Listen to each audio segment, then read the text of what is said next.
So this week, we're diving into the high-stakes world of maritime intelligence. We're going to connect the dots between these intense military standoffs you see on the open ocean and, well, the future of global trade itself. Right now, there is a real-life chase playing out on the high seas. The U.S. Coast Guard is actively pursuing oil tankers near Venezuela, and one ship in particular, the Vela 1, is flat-out refusing to be boarded. It's an incredibly tense standoff, but what's really going on here? Well, this whole chase is all about something called the shadow fleet. Basically, these are vessels, usually older oil tankers, that operate completely off the grid. They're helping countries like Iran and Venezuela get around international sanctions. You know, they turn off their trackers, fake their documents. They're playing a super high-risk, high-reward game that's right at the heart of this conflict. But this chase isn't just some simple cat-and-mouse game over sanctions. Nope. It's really just the tip of the iceberg of a much, much larger geopolitical showdown. And it's all happening right out there on the open water. And this thing is escalating fast into a kind of legal war. On one side, you've got the U.S. taking direct action, seizing tankers like one called the Skipper. And on the other side, Venezuela has fired back by passing a brand new law that makes these seizures a crime, calling it a defense of their national sovereignty. We are literally watching a legal flashpoint unfold in real time.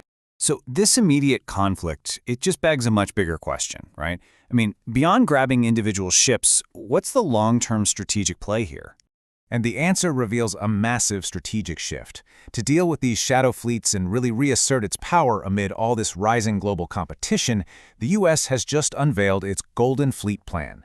Now, this isn't just about seizing a few tankers. This is a whole new vision to ramp up shipbuilding, develop new kinds of warships and submarines, and seriously strengthen the entire American maritime industrial base. It's a crystal-clear signal that the U.S. is gearing up for a long, sustained period of competition at sea.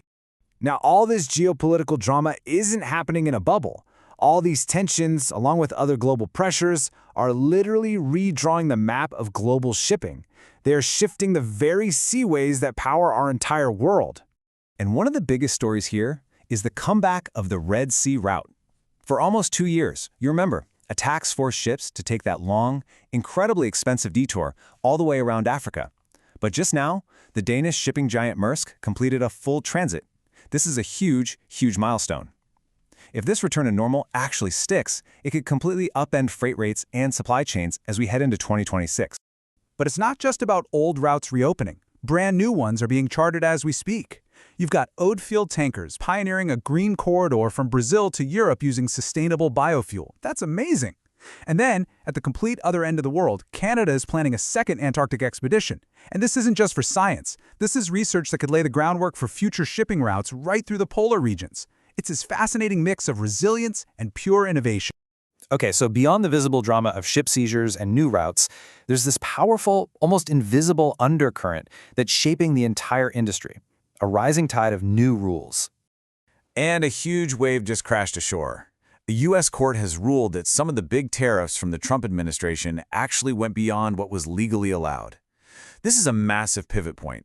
For anyone in logistics or shipping looking ahead to 2026, this decision is going to fundamentally change the economics of how goods flow in and out of the U.S. So what does the near future actually look like? Well, analysts are basically pointing to a perfect storm of headwinds. On one hand, demand for goods is getting soft, which means less stuff to ship. At the exact same time, there's a glut of ships on the market, and that's a problem that the Red Sea reopening could actually make worse.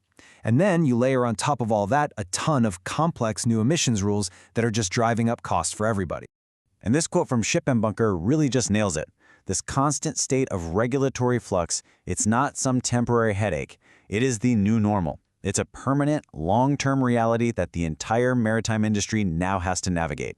So, we've looked at chases, new routes, a whole mess of complex rules. Let's connect the dots. Why does any of this matter to you and your world? All right, let's recap the 3 big takeaways. First, geopolitical tension on the seas is at a fever pitch, with the U.S. cracking down on shadow fleets and nations like Venezuela pushing back hard. Second, major shipping lanes are starting to normalize, which could completely shake up the global freight markets. And third, a tidal wave of new regulations is fundamentally changing the cost and strategy of global trade. And the critical thing to remember is, these 3 forces are all connected. And all that leaves us with one final, pretty heavy question. When you see geopolitical tensions boiling over like this, the map of global trade literally being redrawn, and this massive wave of new rules taking hold, are we just watching the weekly news, or are we maybe witnessing the very first waves of the next global crisis?